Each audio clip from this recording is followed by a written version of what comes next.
All right.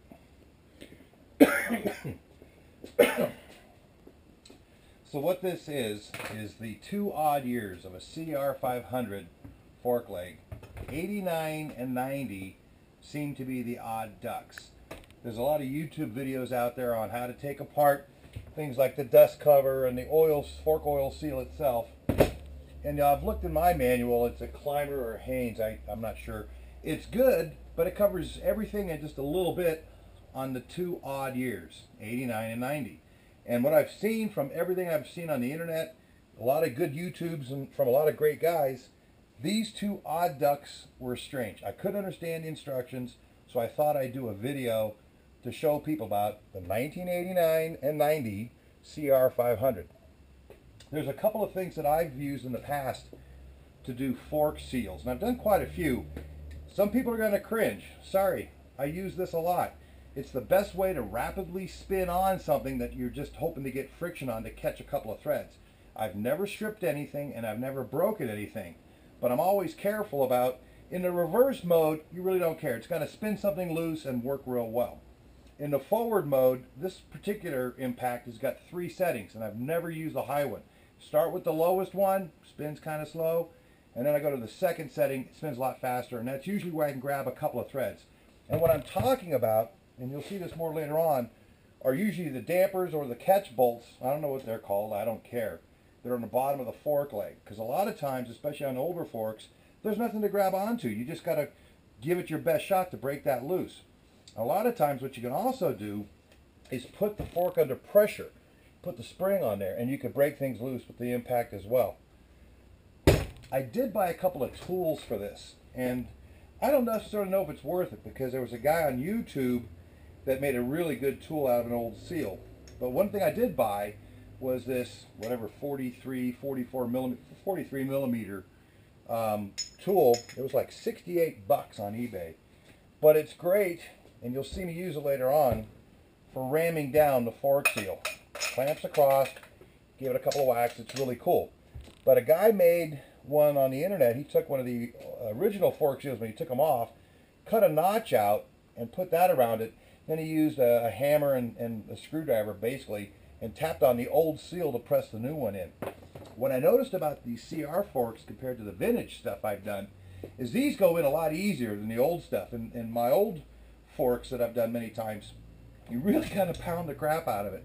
But they were a 2-piece fork that you didn't have to buy these special clamps. You could usually get in it with a big socket and drive it down, and then the tube goes in afterwards.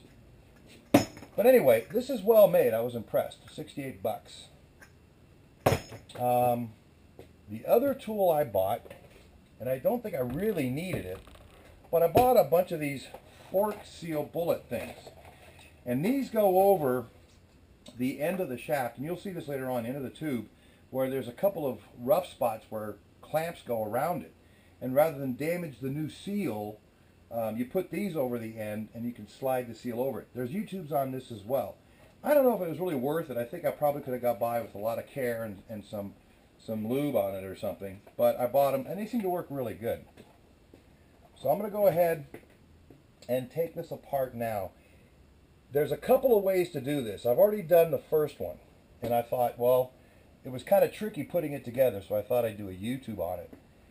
This one here, I took it apart, and I thought, well, I didn't do the seal yet. I just drained the oil out. I thought, you know, I'm going to put it back together and show people how to do this, because it's pretty easy, and there's a couple of different ways you can do this. Probably the first one I found was, and I've done this 3 times, so I'm going to do it one more for a 4th time. It's kind of interesting when you do it. Well, by the way, if you don't have something like these guys here, these magnetic guys, make some.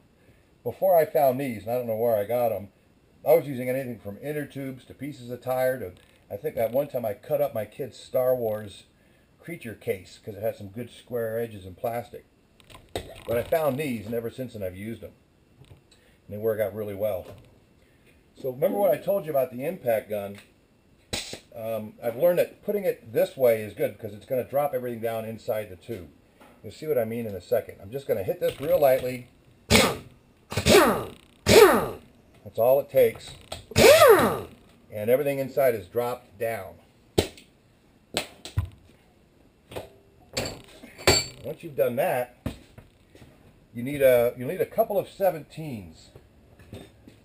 First 17 will take the end cap off, and these go pretty easy. But if it gets stuck, put it in the rubber jaws. And there's a trick in here I want to show you, because you're gonna have to take it off anyway. The book didn't make this really clear. By the way, there's my dampening bolt. Be careful you don't lose this little crush washer here. You're probably supposed to replace it. I didn't have these. And there's some O-rings I'll show you that probably should have been replaced too. I don't have those either. So I'm going to, now that I figured this thing out, it's not that big of a deal. I'm going to reuse these. And by the way, I should say that I bought this bike only a couple years old. I'm sure it was still the factory oil in it. And I've had it. It's a 1990 CR. And I've had it almost all of its 22 years. Anyway, you might want to think about getting these ahead of time too, because I don't know if it's going to leak or not. So once you get this apart, you need to separate the cap. Well, probably at this point here you want to drain out the oil, right? But you're going to have to separate the cap from this anyway, and I'm going to show you that in just a minute. No, I'm going to show it to you now while I'm here, because it needs to come off anyway. So you grab a 17.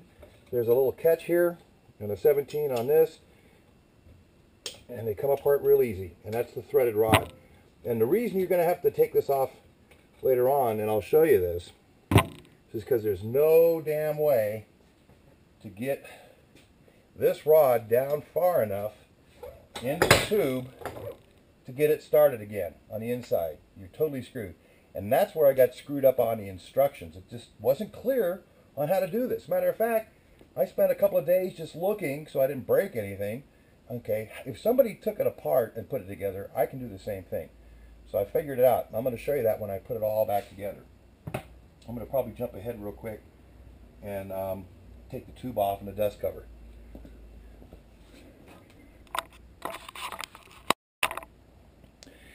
All right, I'm back. One of the things you could do this in any way, shape, or form, but take the top off like I just did, or the dampening plunger in the top, or you could do it later on. I don't know. It doesn't really matter. I drained this thing. What I'm going to do is pull out all the guts. Usually makes a mess. Yeah, make a mess. But since I've already done this once, actually I put it back a couple of times, you can take out everything. And if you're like me, be very careful about in what place everything goes. And this is all still in one piece. It'll slide out, but you know, this will come off and that'll come off. There's no need to. And just so you know, when this is in the bottom of the fork tube and the spring that's still in there, this is how it goes. This is where that dampening plunger goes. You see that? It goes in the bottom, and you're trying to, there's nothing really to grab that, so you're trying to hold on to the thing and spin it. And you'll see when I put this back together what that does. I really like these rubber jaws. If you don't have them, I highly recommend them. They are so choice. And something else that I found that wasn't documented was, how does the spring go? And there was two ways you could do this. When I take it out, I notice one end is here and one end is there. I'm not a fork guy. I don't know if that makes a difference or not. I do know that this is how it was in at the factory. I'm sure these were never ever taken apart before, even by me. So this end was towards inside the tube. So just remember that when you put it back together. I usually just lay things out in order so I don't forget. Okay. I don't have to take apart anything else here. Everything else looked good. There was no reason to take apart the dampeners inside or anything like that. I just left it alone. Now this is where this little booger gets interesting. It's pretty straightforward like a lot of forks, except there's a stop, and I'll get to that in a second. I don't know, when you look at the 89 or 90, and actually there's a difference between those two as well. Thank you, Honda. This is actually, they call it a seal cup or something like that. It's not part of the tube. It's a separate piece in there. And there's an O-ring in there. And they say if you ever take this apart, which you have to get the seal out, you need to replace that O-ring too. Oh my God, you know, there's just so much crap in there. So anyway, getting the dust seal off is real simple. You'll just put on your glasses so you can see, and just gently pry around until you get a little bit of a bite, because you should replace this again anyway.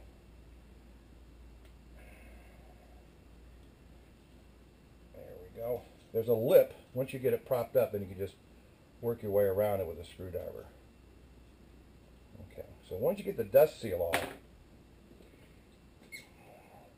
I'm using a GoPro, so I don't know how good it's going to show you.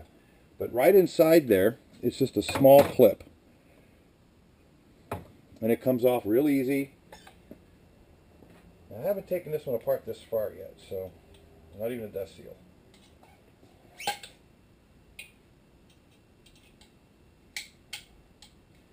Just work that a little bit till you get it off. It's real simple. It's real simple. There we go. Come on, turkey. There we go.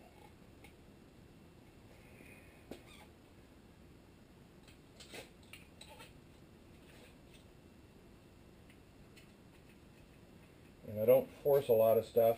If you're new to this kind of gig, just take your time. Don't bend or break anything. Just work the problem, okay? So there's the clip. And now what's inside there is the rubber seal, a washer, and a stop. And believe it or not, what you've seen in the other videos is you can just kind of yank this until it comes loose.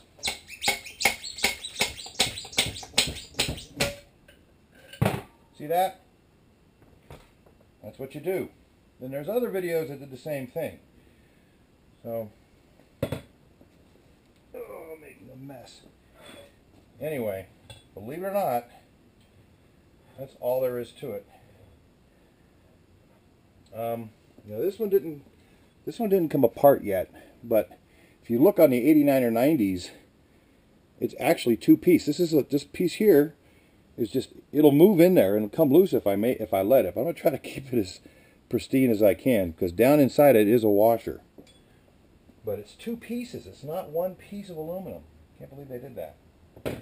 The rest of this is pretty similar to everything else that you've seen YouTubes for other bikes like this.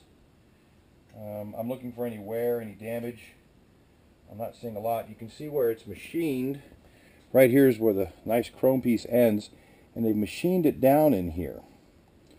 Here's the actual oil seal itself that I'm going to replace. Make a note on which way it goes. It's the double lip will be holding the oil in, okay?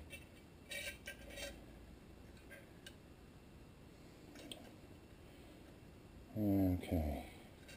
The double lip on this side holds the oil in. And it's usually got the spring side here that doesn't. So, anyway, double lip, can't miss it. There's this metal retainer that goes down inside, and there's these two little, this one and this one, and they have to come off. And they actually pry off real easy with a screwdriver. And once you get them off, I'll show you. Again, back to the handy dandy guy, just because I can. Yeah, it's oily.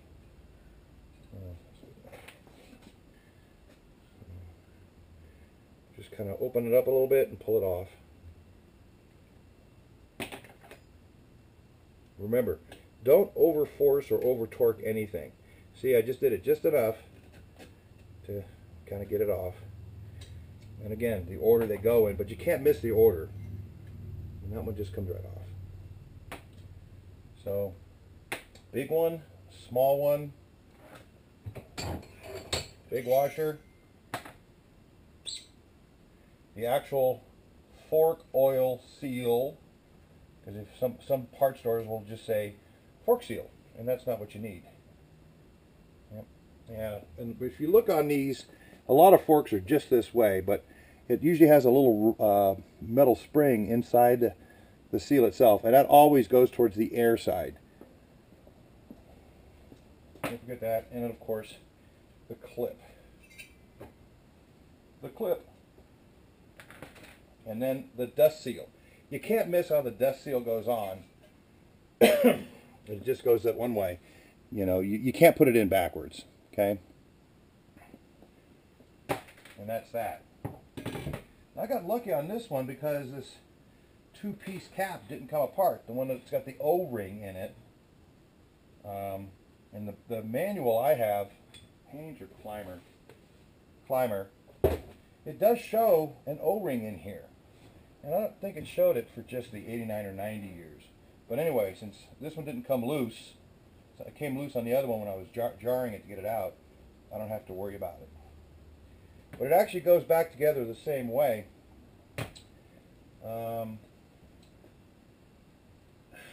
Checking everything again for distortion or wear, anything like that. Everything looks great here. Some of the tubes I've seen in the past, sliders, they've got a bunch of threads on them and stuff. And that's probably why they sell these things. I need the black. And I bought the kit of different sizes. Now, this one here isn't as extreme as some of the videos I've seen. But, you know, rather than take a chance with a seal messing it up, I just got these. It fits nice and tight. It's real thin. And that's actually how we're going to get the dust seal and the oil seal back. I'm just going to put a little fork oil on it. Use WD-40 or whatever you want. Doesn't matter to me. Okay. So the first thing I put on, remember the order, is a new dust seal. You can't miss the direction. Only goes on one way. See how this little thing does make it a lot easier? It's probably worth it. Dust seal, clip, oil seal, with the little spring you can see inside it facing the air, or the double lip facing the oil.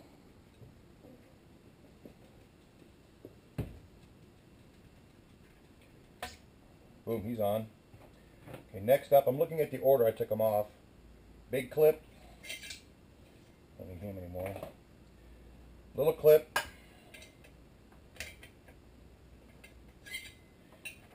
And then the final bigger clip. And he just will go on like, you probably don't even need anything to get it. Just spread it apart slightly, pull it down. It'll snap into place. Boom. Make sure it's in right. That's it. That's literally all there is to it. Putting it back together, everything goes the way you took it out. Now here's kind of one of the things I've noticed when I was doing this. I'm going to put it in here for a second. There. You really need, this is where the tool comes in handy, because what you've got to do is get that metal washer driven down below. It'll push the oil seal in the metal washer. Before the oil seal, rather. So, I've only done this once before, so bear with me. There we go.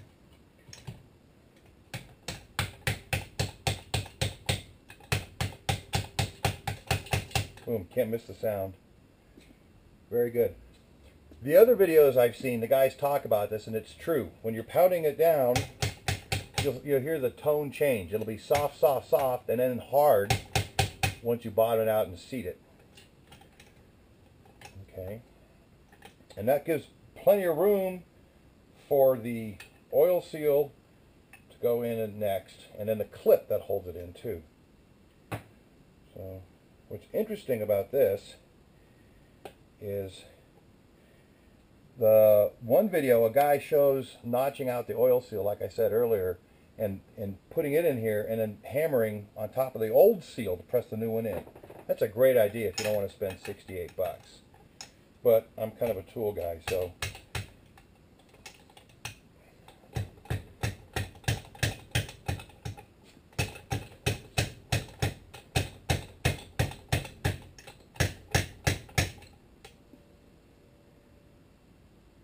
not yet.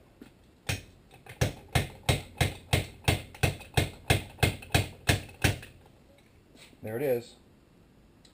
The sound didn't change a whole lot, but I can now see the groove that this clip goes in.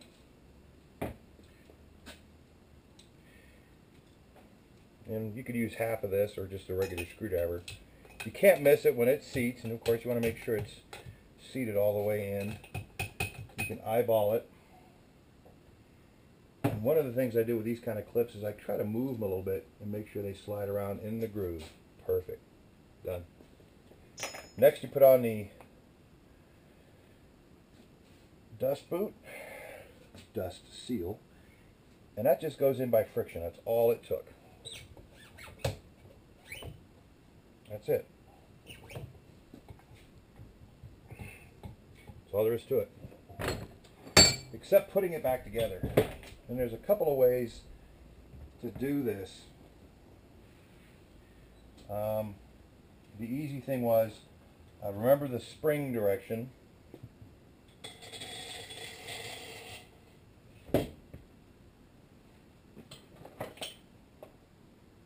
Yeah. No. Backwards. The big one was on the bottom.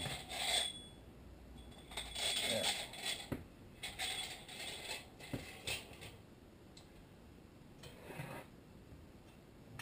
This piece here.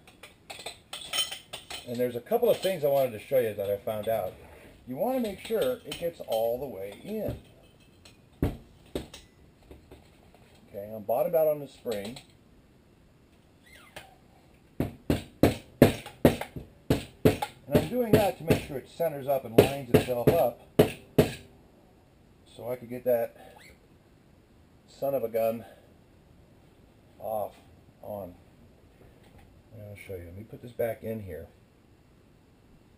Now, there's probably two ways to do this. I talked about using the impact gun on a slow or medium forward setting to kind of start this. And don't forget, double check, make sure that you've got that, you know, it's not really a crush washer, it looks like just a copper gasket. But if you tried this, you'd never be able to push the spring down enough to get that started. Unless you're Superman, you just can't push that in to make contact. So what I do is I'll spin this down a little bit.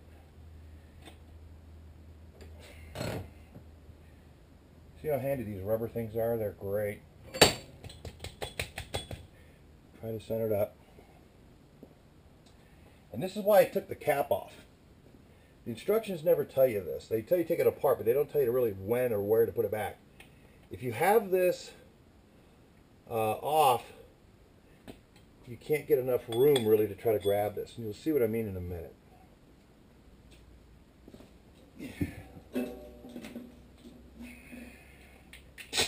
Remember, low settings.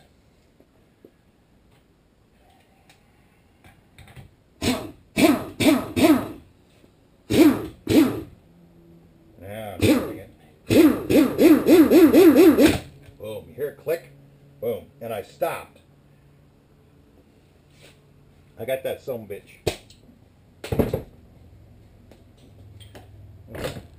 All that took. And now the dampening bolt is in there. Now the last piece I figured out, they kind of talk about this in the books a little bit, is you need to get a 17 on here, like when I took it off, so pull it up. They talk about, Honda talks about all these damn special tools and stuff. I don't get it, personally. Ow. Special tool, so you don't smack your finger. So with a little bit of elbow grease, you can grab it and push it down.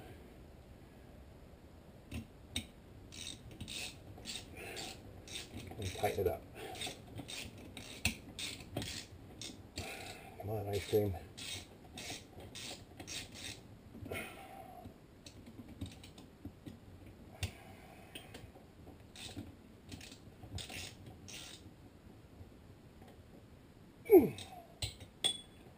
And you're done. I don't know if the camera, did it get any of that stuff? I hope so. That's it. Fill it back up. That's something else that wasn't really explained in the manual, was the oil. Now I know for sure these had never been taken apart before. And the book and a lot of videos talk about this weird siphon thing on how to measure the oil to get in there. I'm not that much of a perfectionist. I don't race. It's a 24-year-old motorcycle that I've had about 22 years. I drained 600 cc's out of this thing. It was pretty bad. There was no metal in it or anything like that. It was just old oil. I drained out 600 cc's. I'm going to put, well, I couldn't get the 5 weight, and I don't know what was in it before. So I like a little bit stiff, so I'm going with a 7 weight, and I'm going to put in about 500 cc's. You know, if I want to take more out or put it in or drain it in the future, it's real easy because you'll just take the forks off, unscrew the top cap, and drain it out. And pump it up. If you've never done forks before, you'll always pump it. It makes a mess, but it's the best way to take it out. You're going to be changing oil. The best way is to disassemble it like I did, and we can wipe everything down, let it drain for a couple of days. But effectively, put in your flavor of oil, your amounts, and you're good to go. That's it. So the hard part that wasn't covered well was the dampening bolt. I gave you a good trick on that. And don't cringe if you're a mechanic going, well, you guys charge a lot of money. I've done a lot of forks and I've never had you guys do one yet. And that's it. Tighten that up. 17, and you're good to go. And good enough. That's it. My tip.